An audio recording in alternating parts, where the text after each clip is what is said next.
महान वसुर दयामान, वो greatest power है, वो सुपर पावर ताकत है।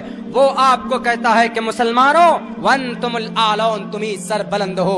आपको कह रहा है कुरान, लेकिन वन तुमुल आलौन की यही तफसीर है।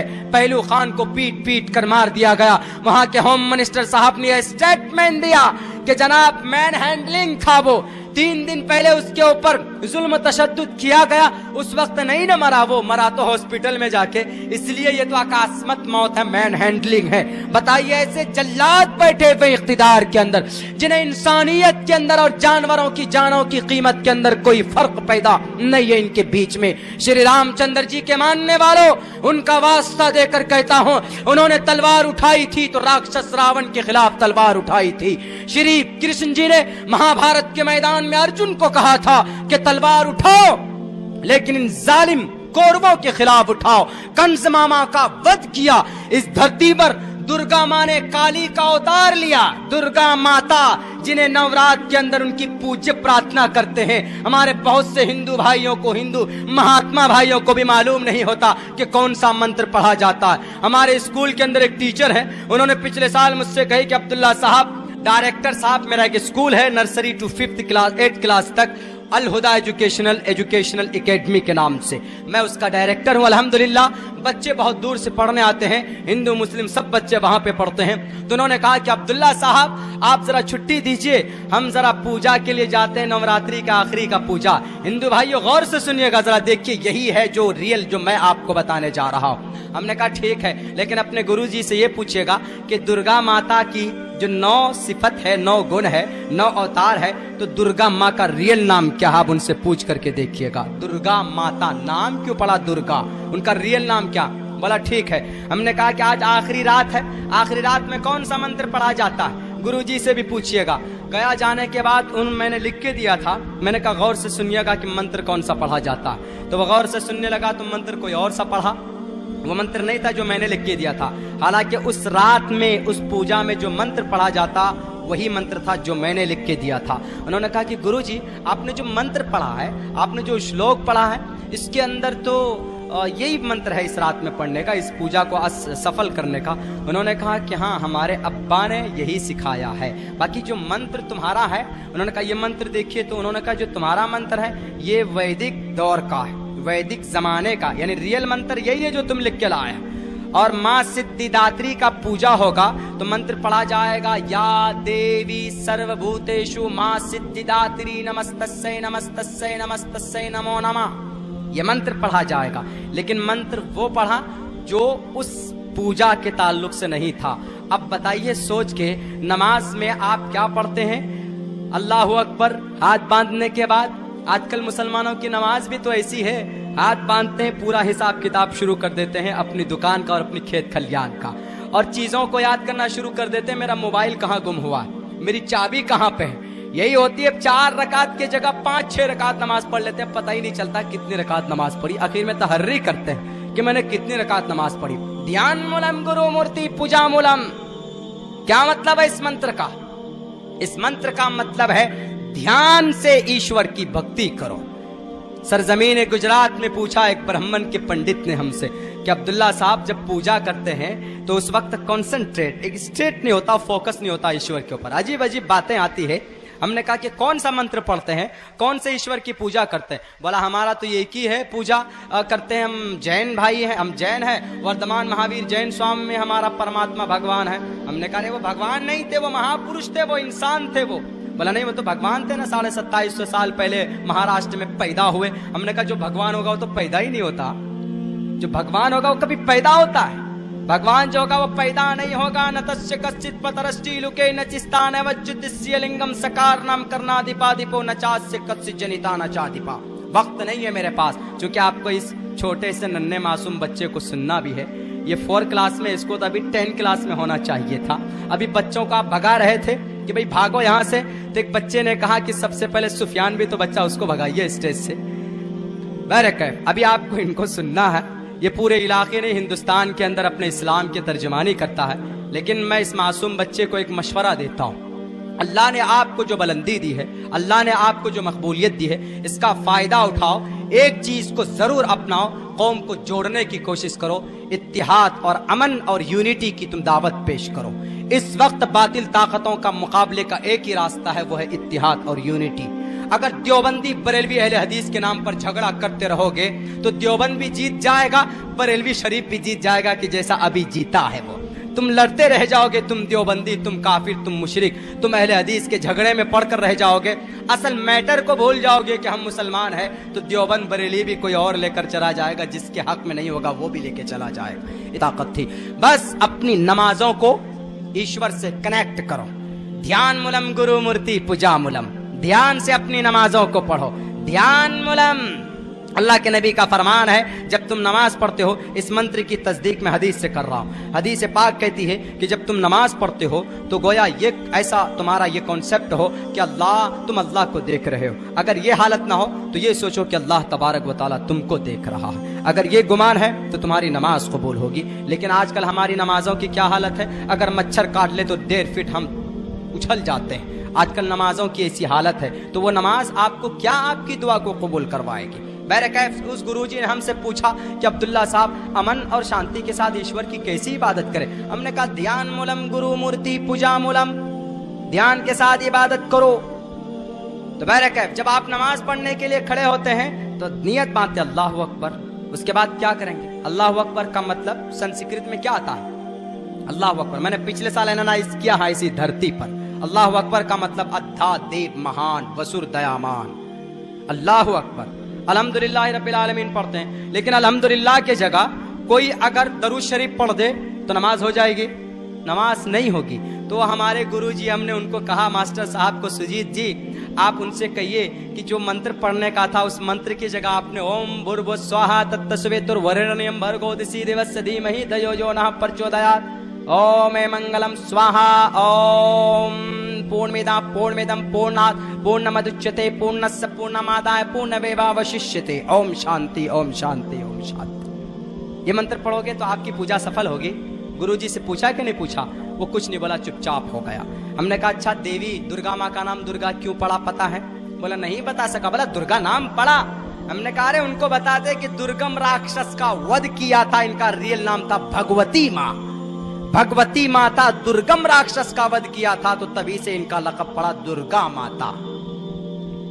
हिंदुस्तान के अंदर, इस पूरे ब्रह्मांड के अंदर सबसे बड़ा जो शैतान था हिंदू भाइयों के अकीदे में कौन सा था? अंधकासुर, विश्वासुर जिसको बोलते हैं। सारे देवता मिलकर भी उनको नहीं हरा सके। आखिर के अंदर दुर्गा माँ ने काली का अवतार लेकर उनका वध किया। जितने भी देवी देवता गुरु लोग आए हैं, ऋषि मुनि लोग आए, उन्होंने अगर तलवार उठाई खून किया तो किनका? राक्षसों का किया। गाय के नाम पर किसी मासूम मुसलमान का हत्या आज तक किसी ने नहीं किया, लेकिन आज के डेट में किया जा रहा। कहां ले जा रहे हो जनाब हिंदुस्तान को? नर्क के तरफ। पूछेगा महाप्रलय में, द डे ऑफ जजमेंट में श्री कृष्ण जी, अहिंसा, मोहब्बत फैलाना, जुल्म सितम मत फैलाना। क्या करोगे उस वक्त? क्या जवाब दोगे? बैरकैफ जब हम वहां पर पहुंचे तो वहां पर हमने उनको कहा कि गुरुजी, किसी ने कहा कि अब्दुल्ला साहब चतुर्वेदी हैं जो वेदों के ज्ञानी हैं, रामायण महाभारत गीता बाइबल वगैरह के ऊपर रिसर्च करते हैं। ये मैं 3 साल का रिसर्च आपको पेश कर रहा हूं। तो उन्होंने, हम वहां पर पहुंचे तो हमने आए, सामने आने के बाद उन्होंने पूछा कि अब्दुल्ला साहब, गुरुजी महाराज आइए। नमस्कार प्रणाम हुआ, पहुंचे, लेके अंदर मंदिर के अंदर गए। हम जाने के बाद वहां भोले शंकर जी की तस्वीर रखी हुई थी, पीतल की बनी हुई। उन्होंने कहा कि भोले शंकर को कुछ पढ़कर सुनाइए। हमने कहा ठीक है, there is one condition, small condition, मैं एक शर्त लगाता हूँ। बोला क्या? हमने कहा मैं सुनाऊंगा, मैं कुछ सुनाऊंगा नहीं, पूछूंगा ईश्वर से, ये हमको जवाब देंगे कि नहीं देंगे? उन्होंने कहा हाँ देंगे, पूछे। वो शायद मेरी एग्जाम ले रहे थे कि ये जानता है कि नहीं जानता, वेदों को बड़ा बड़ा विद्वान नहीं पढ़ पाता या क्या क्या कर पाएगा। उनको ये पता नहीं कि मौलवी मुल्ला लोग कहाँ तक पहुंच जाते हैं। ऐसे ही फ्लाइट के अंदर मोहन भागवत जी से पिछले साल जब हम गोवा के लिए निकले तो दिल्ली के सरजमीन पर एयरपोर्ट पे जब हमारी सीट मिली तो इत्तेफाक से, देखिए, बाय वर्च्यू ऑफ अल्लाह's ब्लेसिंग, अल्लाह give me the good opportunity for that time. उस वक्त अल्लाह ने हमको बहुत बड़ा मौका दिया, उनके साथ हम बैठे। बैठने के बाद उसका तो 3 ग्राम खून कम हो गया मुझे देख करके। उन्होंने सोचा कि ये ओसामा बिन लादेन की औलाद, ये इनको सीट यहाँ कैसे मिल गई। तो उन्होंने एयर होस्टेस को कहा कि मैम मेरे लिए कोई और जगह का इंतजाम कीजिए। उन्होंने कहा sir there is no available, is not possible, यहीं बैठना होगा। 2 घंटे 10 मिनट का ऐलान हुआ, हम बैठे चले, चूंकि पूरा महीना मेरा गोवा में ही गुजरता। हम बैठ गए, हम सोचे पतला सितला आदमी बैठ जाते हैं एक कोने में, हमको क्या पता कि भाई ये इतना अंदर से जल रहा है, भून रहा है, कबाब बन रहा है, इनका खून इनका फूक रहा है। तो मैंने कहा वो ऐसे बैठ गया फैल करके, तो हमने सोचा कि भाई इसको जरूरत है फैल कर बैठने की, तुम ऐसे हो तिरछा हो। मैंने कहा सोने दो गुरुजी को, कुछ भी है, एक महापुरुष है, महात्मा है, एक अजीम लीडर है, अभी हिंदुस्तान के राष्ट्रपति बनने वाले हैं। दुआ कीजिए अल्लाह उनको हिदायत दे, और उनके कलम से कभी कभी जालिम के कलम से अल्लाह सही फैसले करवा देता है, इसलिए दुआ कीजिए उनके लिए कि अल्लाह उनको हिदायत की तौफीक दे दी। बहरकैफ रियल अपनी हकीकत में आपको पेश कर रहा हूं, वरना मेरी आदत तो किस्सा कहानी सुनाने की होती नहीं। बहरकैफ जनाब उनको इस तरह फैल कर बैठ गए वो, उसके बाद उनको नींद आ गई। कम से कम 1 घंटे तक सोया रहा बंदा, गुरुजी हमारे सोते रहे। तो इस बीच में मैंने सोचा क्या करूं, कुरान पढ़ने लग गया मैं, 1-1.5-2 पारे मैंने पढ़ लिए। इस बीच में हाथ में तस्बीह के दाने, तो वो मैं हिलाने लगा, वैसी टाइम पास हो जाए वहां पे। और क्या कर सकते हैं आप, ना तो कुछ नजारा कर सकते हैं, ना तो आप ज्यादा किसी से बात कर सकते हैं। बहरकैफ जब मैंने ये हिस्सा उनको क्लियर कर दिया, मैं यूं ही हूं तब से 1 घंटे तक वो ऐसे फैल के सोया। उठने के बाद मुझे देखा, अब देखिए उसके मन में क्या कौन सी भावना पैदा होती है, हमदर्दी की वजह से। मैंने हमदर्दी की थी थोड़ी सी, वो जगह मैंने क्लीन कर दिया था उनके लिए, मैं तिरछा हो गया था, तो अमन से कंफर्टेबल होकर के सोया वो।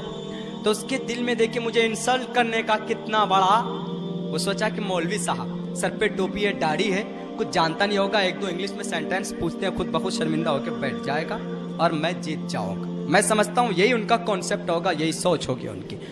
तो उन्होंने मुझसे पूछा what's your name, what is coming from, where do want to गो।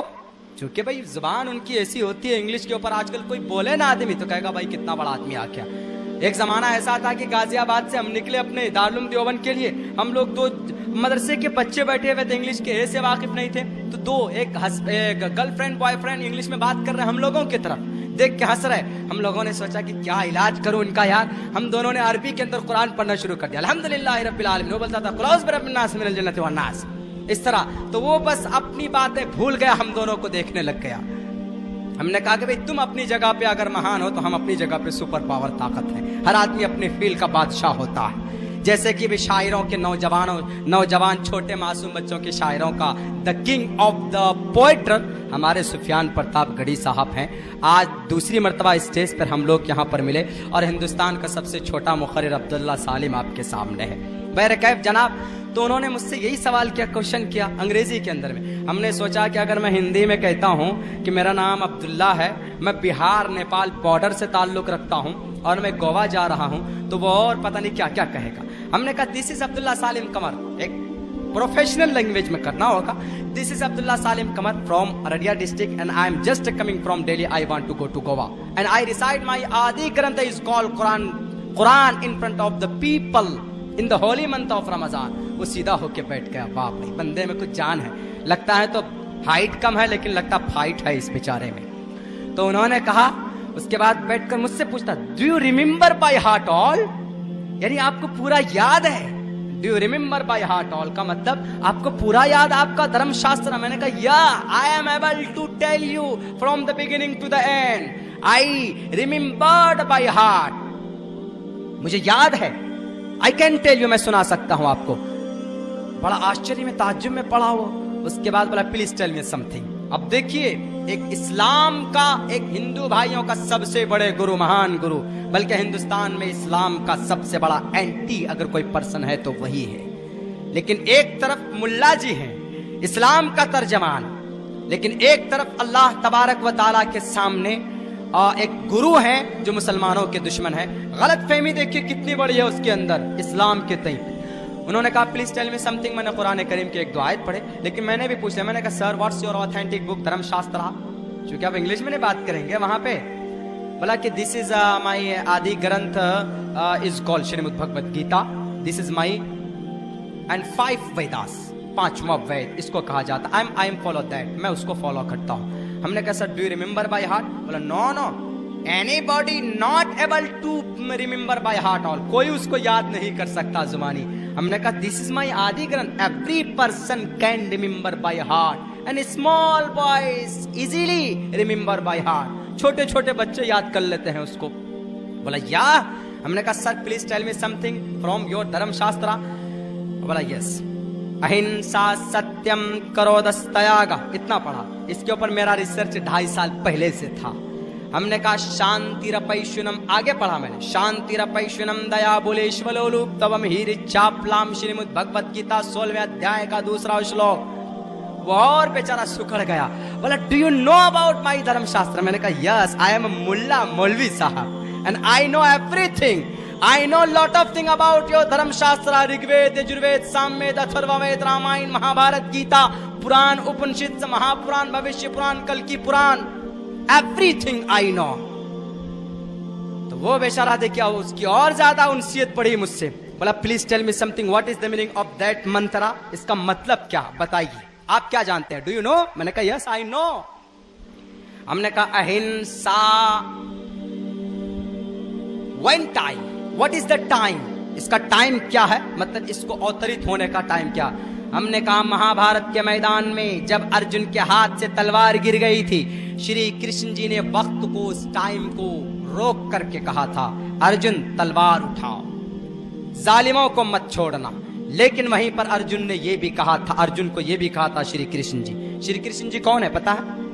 विष्णु जी के 7वां अवतार, 8वां अवतार, 7वां श्री रामचंद्र जी 8वां अवतार। अवतार का मतलब आसमान से जमीन पर भगवान का आना, बुराई को रोकने के लिए। यदा यदा धर्मस्य ग्लानिर्भवति भारता, हमारे हिंदू भाइयों का अकीदा है इस धरती पर कहीं पर भी कोई बुराई होती है तो ईश्वर इंसानी रूप धारण करके आ जाता है और बुराई का नाश करता है। हालांकि इस अकीदे के अंदर में थोड़ी बहुत कमी है, मैं उसके तरफ नहीं जाना चाहता हूं चूंकि ये सीरत और अवतार का अकीदा है। बहरकैफ हमने कहा कि श्री कृष्ण जी ने कहा अर्जुन को कि अर्जुन इस धरती के ऊपर तुम किसी इंसान को अपनी जुबान से तकलीफ मत देना, बूढ़े को, मासूम को, लाचार को, बेबस को। मौका गर्म था, मैंने फौरन जड़ दिया वहां पर हिंदुस्तान के ऊपर जो तशद्दुद हो रहा था। हमने कहा सर श्री कृष्ण जी कह रहे हैं अर्जुन को कि अर्जुन अपनी जुबान से किसी को तकलीफ मत देना।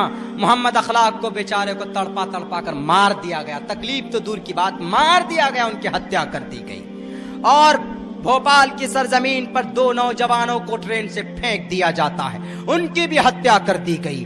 बिहार की सरजमीन पर मुजफ्फरनगर के अंदर, वहां पर अजीजपुरा के अंदर मुसलमान बच्चों के पैर हाथ काटे गए। मुल्क शाम के अंदर 3000 मुस्लिम बच्चों के जिस्म के टुकड़े करके ट्रक के अंदर डालकर सप्लाई कर दिया गया और उनके जिस्म में तीर और जिस्म में सुराख करके, छर और लोहे को ठोस करके उनको इस तरीके से खड़ा किया गया। श्री रामचंद्र जी के इस उपदेश के खिलाफ हुआ कि नहीं हुआ? सर बताइए आप गुरु जी। उसको और ये पता चल, उसको ऐसा एहसास होने लगा कि ये सिर्फ ग्रंथों को नहीं जानता, ये हालात के स्टेटस से भी वाकिफ है। बोला हाँ ये तो होता है, वो लोग करते हैं, वो लोग अपने भावनाओं में बहकर कर देते हैं जो हिंदुस्तान से बहुत ज्यादा मोहब्बत करते हैं। हमने कहा कि हिंदुस्तान से मुसलमानों ने भी मोहब्बत की थी। अगर हिंदुस्तान से मुसलमान मोहब्बत न करता तो आगरा का ताजमहल आपको न देता, दिल्ली की लाल किला आपको बनवा के न देता, कुतुब मीनार की बुलंदी आपको न मिलती, डॉक्टर एपीजे अब्दुल कलाम आपको न देता, अगर हिंदुस्तान का मुसलमान हिंदुस्तान से मोहब्बत न करता तो। सर नीचे करके सुनने लग गया। बोला और बोलिए इसका मतलब क्या? हमने कहा सत्यम, सदा सत्य बोलो, झूठ मत बोलो। हमने कहा कि जो इंडिया के सबसे बड़े लीडर है गुरु, वही झूठ बोलते हैं। उन्होंने कहा कि 15 लाख रुपए अकाउंट में आएंगे, 3 साल गुजर गए, 15 पैसे तक नहीं पहुंचे। श्री कृष्ण जी कह रहे झूठ मत बोलिए, पाप है झूठ बोलना। और यहाँ पर तो प्राइम मिनिस्टर साहब झूठ बोल रहे हैं, सत्यम के खिलाफ जा रहे हैं, सत्यम के खिलाफ। सदा सत्य बोलो, झूठ मत बोलना, सत्य करो दस्तयागा, गुस्से को थूक दो ना, किसी मासूम इंसान की हत्या मत करना।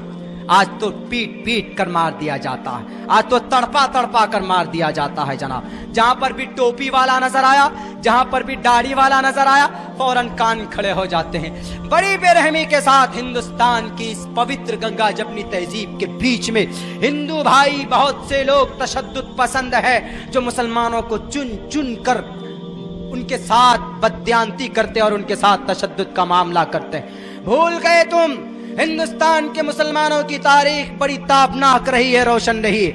अगर हिंदुस्तान के अंदर आज भी कोई जालिम दुश्मन निगाह उठाकर देखेगा तो तुमसे कुछ नहीं बन पड़ेगा, तुम अपने घरों के अंदर घुस जाओगे गेरवे रंग के कपड़े पहनने वाले जल्लादो। अगर हिंदुस्तान की पवित्र को, इसकी इज्जत व आबरू को एक 1857 के अंदर किसी ने बचाई थी तो मुसलमान थे। 70,000 की कुर्बानी देकर मुसलमानों ने हिंदुस्तान की पवित्रता को बचाया था जालिम अंग्रेज से। आज भी अगर इस देश को खून की जरूरत पड़े, इस देश को जान की जरूरत पड़े तो मुसलमान कफन बांध कर तलवार लेकर मैदान में आएगा। जालिम सुपर पावर ताकत का मुकाबला करने के लिए तैयार है, लेकिन हिंदुस्तान की इस पवित्र धरती पर किसी नापाक जालिम बहरूपिये की कदम रखना गवारा नहीं करेगा। मुसलमान वो है आज भी हिंदुस्तान से मोहब्बत करता। लेकिन तुमने मुसलमानों को हरासमेंट करने की कोशिश की, तुमने मुसलमानों को अपने धर्मशास्त्र से खिलाफ हटकर नफरत फैलाने की बात की। आज तुमने हिंदुस्तान की मुसलमानों की शरीयत को बदलने की बात, मुसलमानों की शरीयत नहीं, तुम्हारा धर्म गुरु अंतिम संदेशा लिंक चिरी शिखाहिना शिम शरुधारी सदुशका उच्चलापी सर्वभक्षी भविष्यति जनूमम बिना कोलम च पस्वस्ते शाम भक्षया मतामम मुसलने व संस्कारा। तुम उनके सिस्टम को बदलने की बात करते हो। हमने कहा कि गुरुजी बताइए झूठ है कि नहीं है? बोला हाँ ये बात तो है, कोशिश तो कर रहे हैं ना, वो परिवर्तन कर रहे हैं। हमने कहा सदा सत्यम करो दस्तयागा शांतिरपैशुनम दया बुलेश्वलोलुप्तवम। बहुत देर तक बात हुई थी इस मंत्र पे। तो वो बेचारा मेरा इतना बड़ा मुरीद हुआ, फ्लाइट के अंदर एक चाय 90 रुपए की मिलती, पेटीज खरीदिएगा 10-15 रुपए की आपको नॉर्मल मिलेगी, लेकिन फ्लाइट के अंदर एयरपोर्ट के अंदर आप जाइए तो आपको 140-150 रुपए की मिलेगी। लेकिन देखिए थोड़ी सी हमदर्दी मैंने की थी, जगह हमने थोड़ा क्लियर कर दिया था, तो हमदर्दी पैदा की, इसके दिल में मोहब्बत पैदा होगी। नबी का किरदार जहां पर भी अपनाओगे दुश्मन भी तुम्हारा दोस्त बन जाएगा। नबी की सुन्नत जहां पर भी नाफिज करोगे तो दुश्मन, पूरी दुनिया के दुश्मन आपके कदमें चूमेंगी। ये नबी पाक अलैहिस्सलाम का तरीका। आज हम इस्लाम का सही किरदार नहीं पेश कर पा रहे।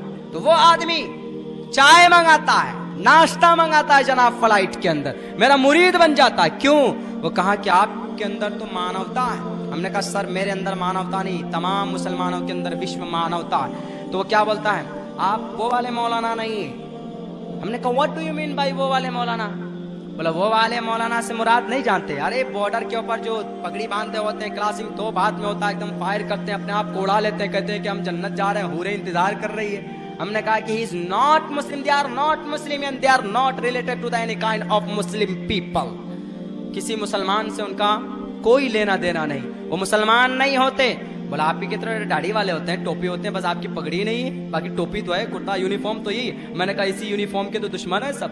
आपके देखिए सरकार ने भाई इस ट्रिपल तलाक को बदलने की बात की गई, 1 से अधिक शादी के ऊपर बैन लगा दी गई। हमने कहा 1 से अधिक के ऊपर बैन लगाना था तो राजा दशरथ को बैन लगाते, श्री रामचंद्र जी के भी तो 3 माँ है, कौशल्या, सुमित्रा, कैकेयी। श्री कृष्ण जी ने तो भी तो 1623 बीवियां की, उस पर कोई वो एतराज नहीं। आज मुसलमान अगर 1 से 2 कर ले तो भाई आपको डर होता है कि भाई इनको बंद करो, खत्म करो। ये कहाँ का न्याय, कहाँ का इंसाफ। हम लोग मजाक में बहुत सारी सीरियस बातें हमने उनसे कर ली। तो बहरे कह वो बोला वो वाले मौलाना नहीं है। हमने कहा वो मौलाना नहीं होते, इज नॉट मुस्लिम। मुसलमानों को बदनाम करने की पूरी ये साजिश है। इस्लाम तशद्दुद पसंद नहीं हो सकता। जिस नबी की शरीयत में 1 से 1 लोटा पानी की जगह दूसरा लोटा पानी बहाने की इजाजत नहीं है। अगर आप बहाओगे तो फजूल खर्ची में शुमार होगा। और कुरान कहता है कि तुम शैतान के भाई हो। पानी ज्यादा बहाने की इजाजत जिस शरीयत में ना हो, उस शरीयत के अंदर किसी का खून बहाने की इजाजत कैसे दिया जा सकता है?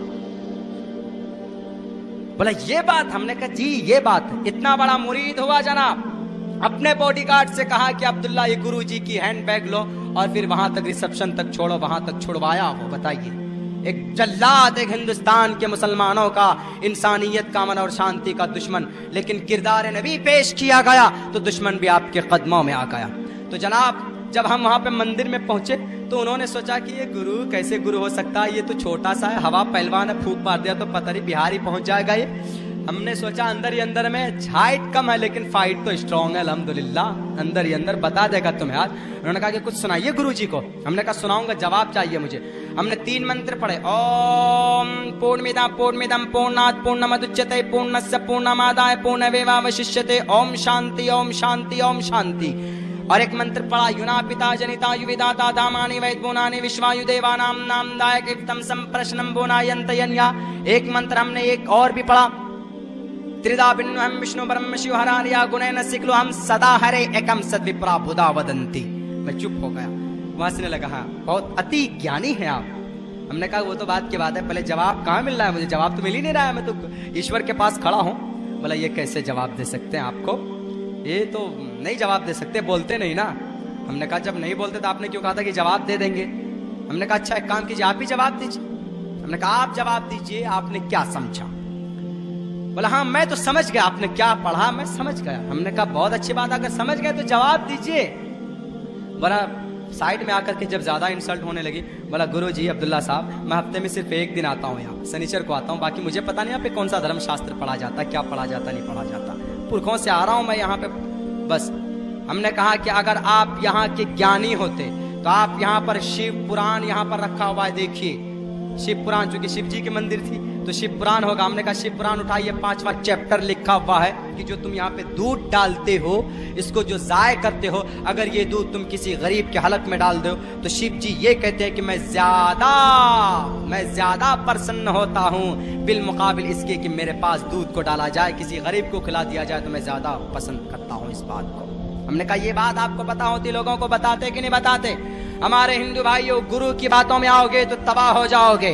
क्यों? ये ऐसे लोग हैं जहां पर देखते हैं चमत्कार वहीं पर आपको नमस्कार करवाते हैं। ऐसे लोग हैं, माइलस्टोन है माइलस्टोन। आप शब्द की दुनिया में घूम रहे हैं, शब्द की दुनिया को छोड़कर रियल दुनिया के अंदर आइए, श्रीमद् भगवत गीता को उठाइए। अगर श्रीमद् भगवत गीता की तालीम होती तो श्रीमद् भगवत गीता साफ लफ्जों में कहता है, ये शास्त्रा विधि मुत्सृज्य वर्तते काम कार्ता न सिद्धिम वाप्नुति न सुखम न पराम गतिम तस्मात् शास्त्रम परमानम तिकार्य अकार्या व्यवस्थितो ज्ञात्वा शास्त्र विधानोक्तम कर्म कर्तु महर्षि। आपका धर्म शास्त्र भी अच्छाई की तरफ रहनुमाई करता है, आपका धर्म शास्त्र भी अच्छाई की तरफ लोगों को बुलाता है, किसी की शरीयत को बदलने की बात नहीं कहता। आप पढ़कर पढ़ा कर तो देखो, लेकिन नहीं दे जनाब, जहां पर देखी चमत्कार वहीं पर कर लेते हैं नमस्कार। माइलस्टोन है, लिखा हुआ है 30 kilometre far away from here to Allahabad. यहां से इलाहाबाद 35 किलोमीटर दूर। एक आदमी होता है, कटपड़ा होता, वहां के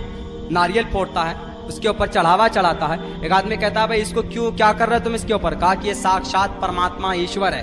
कहा कैसे? कहा तुझे पता नहीं बेवकूफ, यहीं पर बैठे बैठे इसने बता दिया कि भाई इस पत्थर ने बैठे बैठे बता दिया कि यहाँ से इलाहाबाद 35 किलोमीटर दूर है। भगवान हुआ कि नहीं हुआ? ईश्वर हुआ कि नहीं हुआ? हमारे हिंदू भाइयों, आपसे बस ये दरखास्त है, आपको मैं आखिरी पैगाम ये देना चाहता हूं, आप श्रीमद् भगवत गीता की तालीम को आम करो। अगर श्रीमद् भगवत गीता पढ़ा जाता तो आप पहलू खान को पीट कर नहीं मारा जाता। अगर ऋग्वेद को पढ़ाया जाता तो बेजान चीज की मूर्तियों का बेजान मूर्तियों का पूजा नहीं होता। अगर आपका यजुर्वेद पढ़ा जाता तो योगा और सूर्य नमस्कार और नमाज को एक प्लेटफॉर्म, एक नजरिए से नहीं देखा जाता। जरूरत है आप अपने धर्म शास्त्रों को पढ़िए।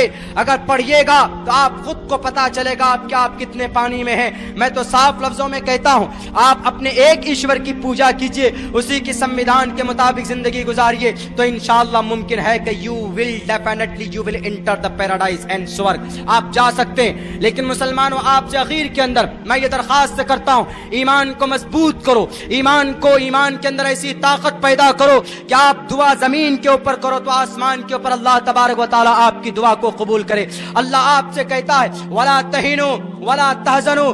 दुनिया के इन गेरवे रंग के भगवाधारी तंजीम के फिरका परस्त लीडरों से डरने की जरूरत नहीं है। अगर तुम कामयाब बनना चाहते हो तो तुम कामयाब हो, तुम सुपर पावर ताकत हो, वंतुमुल आलौन। लेकिन जरा गिरेबान में झांक कर देखो, रब दुआ को कबूल करता है। पत्थर गिरने से पहले हजरत आसिया की आत्मा इस धरती से चली जाती है, वो जन्नत पहुंच जाती है। पत्थर गिरता है, सर कुचलता है, पिस जाता है, लेकिन हजरत आसिया ने अपने ईमान का सौदा नहीं किया। आज मुसलमान तो ईमान का सौदा कर रहा है। मेरे Kaif the time is over. मैं पूरी रात भी कल नहीं सो सका था, 2:30 बज चुके हैं। अभी तो 1 घंटा आपको शायर लोगों को सुनना है और तर्जमानी करते हैं अच्छे अंदाज में ये लोग।